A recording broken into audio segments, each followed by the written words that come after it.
ঢাকা শহরেই ফোন করেছিলাম আমি তাদেরকে জিজ্ঞেস করেছিলাম। আমাদের মাননীয় প্রধানমন্ত্রী সঠিক কথাই বলেছে। কি সেই সঠিক কথা শুনতে পারেন? ঢাকা শহরেই ফোন করেছিলাম আমি তাদেরকে জিজ্ঞেস করেছিলাম যে আচ্ছা, আমি তো বহু বছর যাবৎ দেশের বাইরে আছি, এখন তো শুনি দেশে বলে বিদ্যুৎ থাকে না, এই বিদ্যুৎ বলে সবসময় থাকে। এই যে অবৈধ সরকারের বিভিন্ন মন্ত্রীদের, তথাকথিত মন্ত্রীদের, অবৈধ মন্ত্রীদের বক্তব্য বিবৃতিতে শুনি এখন বলে আর বিদ্যুৎ যায় না। জি হ্যাঁ, আপনার মন্ত্রীরা স্বীকারই করতে চায় না যে দেশে লোডশেডিং হচ্ছে, কারণ তাদের ঘরের বাতি তো আর অফ হচ্ছে না, তাদের ঘরের এসি তো আর বন্ধ হচ্ছে না, তাদের ঘরের ফ্যান ঠিকই চলতেছে। যখন মন চায় দাম তো ঠিকই বাড়িয়ে দেন, দাম বাড়ানোর সময় তো আর কোনো কিছু চিন্তা করে না, দাম তো ঠিকই বাড়াই দেন। তো বিদ্যুৎ কি যায় না? বিদ্যুৎ কি সারাক্ষণ থাকে?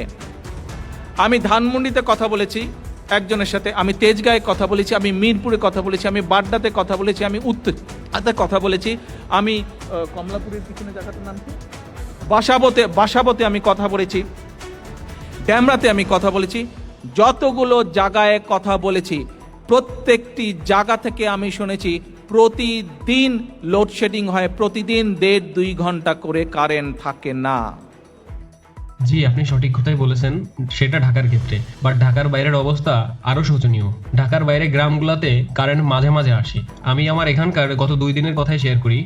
গতকাল বিকাল থেকে আমার এখানে প্রায় 7 থেকে 8 বার লোডশেডিং হয়েছে, আর একবার কারেন্ট গেলে প্রায় 1 ঘন্টার মতো করে নাই।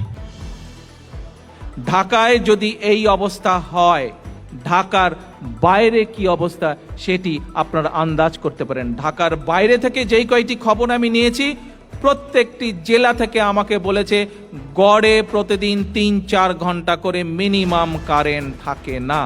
আসেন, এই প্রতারক সরকার, এই অবৈধ সরকার শুধু অবৈধই নয়। না, তবে আমার মতে বর্তমান সরকার অবৈধ না। বর্তমান সরকার জনগণের ভোটেই নির্বাচিত হয়েছে। যদিও নির্বাচনের ফলাফল নিয়ে কিছুটা বিতর্ক আছে, তবুও আমার ধারণা সরকার নির্বাচিত হয়েই ক্ষমতায় আসছে, সেই জন্য সরকার বৈধ। তবে সরকারের কিছু কিছু দায়িত্বপ্রাপ্ত লোক তাদের জায়গা থেকে যেসব কাজগুলো করছে সেগুলা মারাত্মকভাবে দায়িত্বজ্ঞানহীন। সবচেয়ে খারাপ লাগে যে কেউ দায় স্বীকার করতে চায় না। এই অবৈধ সরকার শুধু আন্তর্জাতিকভাবে স্বীকৃত স্বৈরাচার সরকারই নয়, এই আন্তর্জাতিকভাবে স্বীকৃত সরকার শুধু আন্তর্জাতিকভাবে স্বীকৃত স্বৈরাচারই নয়, এরা আন্তর্জাতিক স্বীকৃত দুর্নীতিবাজ সরকারও।